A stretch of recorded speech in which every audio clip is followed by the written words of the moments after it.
haven't slept all night, missions in Gaza, but look what's happened. That pressure that United States President Donald Trump put on Hamas was spot on, and he said all hell's going to break loose upon them if they do not agree to this plan. And suddenly they gave like a half yes. They said they're willing to release the hostages. I think they want to discuss other things, like exactly how are they going to disarm and disband, and I think there's some other details they want to discuss. But based on their initial kind of yes, we're ready to go.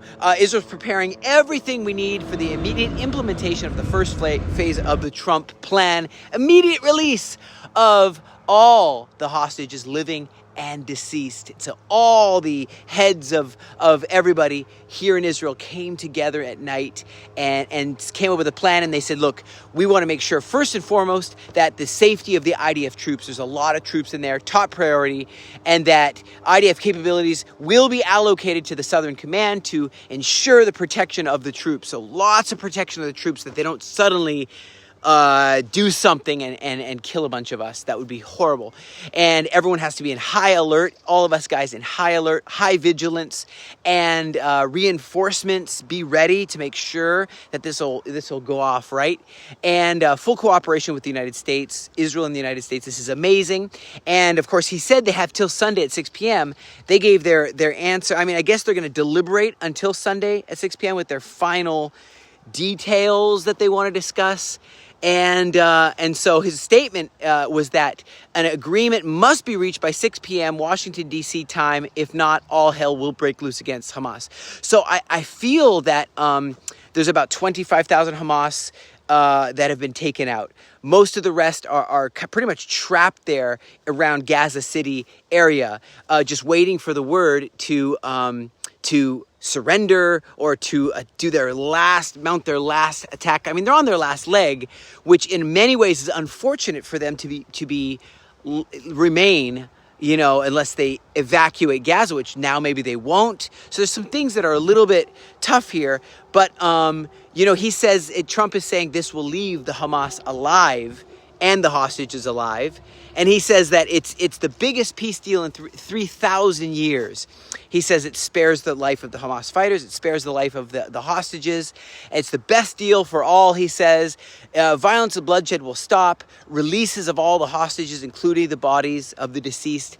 And so, I mean, if this could all be true, it even said that Muslim countries are going to come and blow up the tunnels alongside me. Or is this all, can we believe any of this? I guess we'll see. I guess we'll find out. I mean, and so he emphasized both a threat of force if Hamas refuses, like if they start to mess around at the end here and they refuse, huge threat of force. He promised that. And also he said that the Gulf countries are going to cooperate, and this could be the furtherance of the Abraham Accords. So that's just amazing.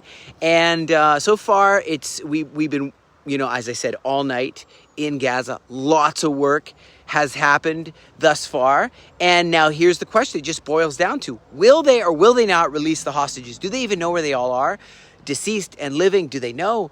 So our political echelon, our prime minister says the plan to conquer Gaza City, the rest of Gaza actually, is now stopped. And Trump thanks Qatar, which we know that they aren't to be trusted, but he thanks Qatar, Turkey, they're an enemy of Israel, Saudi Arabia, Egypt, Jordan, and other countries.